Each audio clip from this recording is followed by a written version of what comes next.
दाखव वर.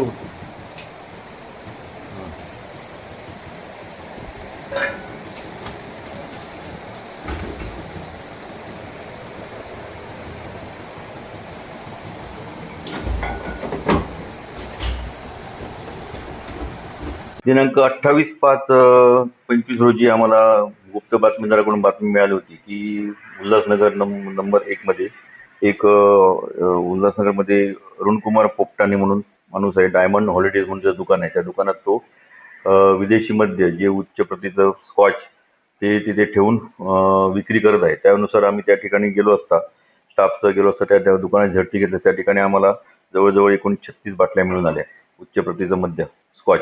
त्याच्याकडे चौकशी केली असता त्याने अजून पुढील माहिती दिल्यानंतर त्याच्या राहते घरी त्या उल्हासनगर मध्येच परिसरामध्ये राहतेच्या घराच्या बिल्डिंगच्या खाली पंप रूम मध्ये आम्हाला जवळजवळ अजून 22 बाटल्या मिळाल्या.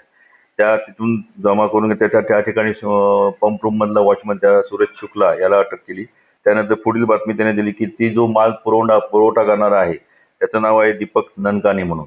तर त्याच्या राहते घरी गेलो असता त्या ठिकाणी त्याने माहिती दिल्यानुसार त्याच्या सोबत आम्ही आणेगाव अंबरनाथ रोडला गेलो असता त्या ठिकाणी आम्हाला जवळजवळ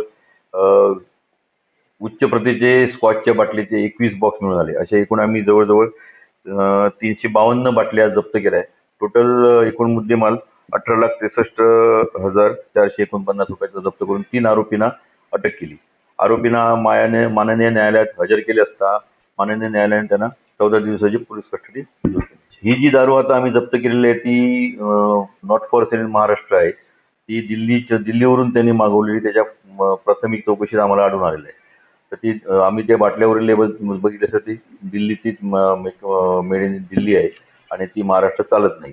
आणि उच्च प्रतीचं जे मद्य आहे त्याची विक्री सर्रास आता चालू असल्यामुळे याची कमी किमतीत ती विक्री करून आपल्या महाराष्ट्राचा महसूलचं नुकसान होत आहे त्यामुळे.